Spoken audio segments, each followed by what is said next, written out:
Margaret Thatcher's entry into number 10 Downing Street was against a backdrop of industrial unrest. Election pledges to end scenes such as this contributed to the Conservative victory in 1979. Thatcher claimed the unrest was fueled by the strength of trade unions and the weakness of the law. The British electorate appeared to believe her.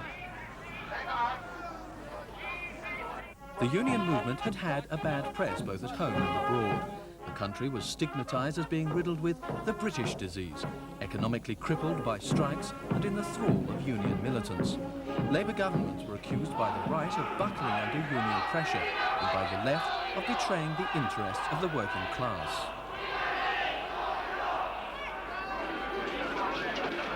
Conservative promises to clear away decades of industrial disputes were couched in terms of Christian conciliation. Rather than confrontation with the unions, Thatcher seemed set on making peace. Where there is discord, may we bring harmony. Where there is error, may we bring truth. Where there is doubt, may we bring faith. And where there is despair, may we bring hope. If that was the intention, Thatcher must be judged to have failed. 8 years later, the battle lines are more clearly drawn than ever.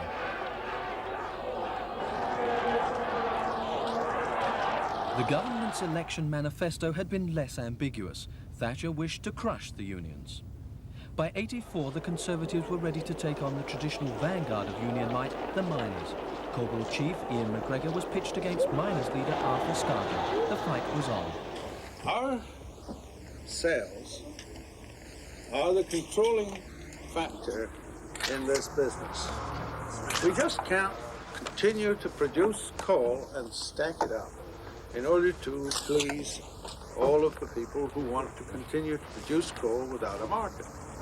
As far as we are concerned, we shall do all in our power to resist this closure programme, and we would urge all our members to continue to support union policy, to defend their pit and their jobs. The stage had been set for Britain's most bitter industrial dispute. For a year, police exercised their new legal powers to stop the practice of mass picketing. In the law courts, the miners were losing the battle. At the pit head, they met force with force.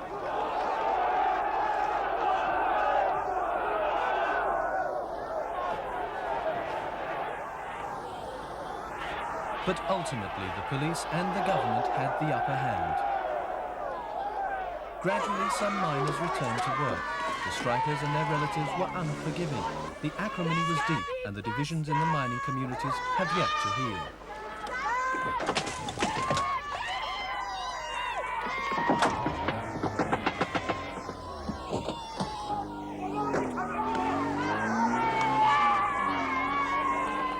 Miners' wives and support groups ensured that those still on strike could feed their families and were not starved back to work. But in the end, determination and food parcels were no match for the government's own determination to quell the trade union.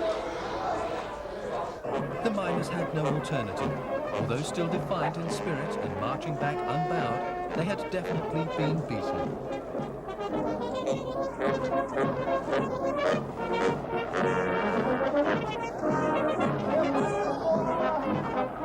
Their defeat sounded an ominous note in the private sector too. Fleet Street was more than just the centre of the newspaper industry. It was the power base of the print unions. Maverick proprietors like Eddie Shah moved north to avoid the restrictive practices. Faced with new technology and obsolescence, the printers picketed and Shah stood his ground. Well, I was very, very angry with what I saw, especially the way that the police were being treated. I mean, they were really caught between what was total mob rule. At one stage, they were at the door trying to get in, and the door was actually bending. This big door we have that was actually bending under the weight of the pickets. Other newspaper owners followed Shah's example. Rupert Murdoch placed the London Times at the forefront of the assault on print workers. Union leader Brenda Dean received his ultimatim. Everything has to kind of end sometime, and we've been waiting for 6 years to get somewhere, and we just can't leave the clock standing still any longer. Mr. Murdoch. Everything we put to him this morning, he's just rejected.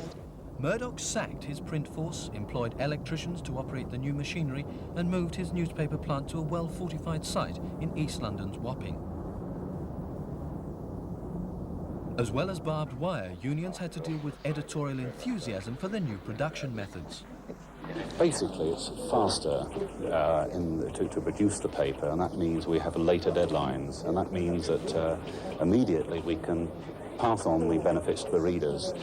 I think that we've improved our deadlines now here by at least half an hour on every story, and that is an incredible amount of time for an evening newspaper to have.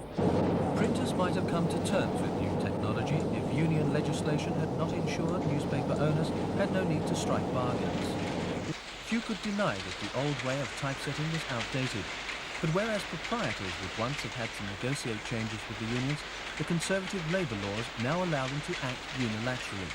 Industrial action can lead to unions being sued and their assets seized. The trade unions continue to fight, but the odds are overwhelming. On the surface, little has changed on the picket lines, and in this instance at least, strikers are perhaps more fervent in their opposition, and the social divisions are even more deeply etched.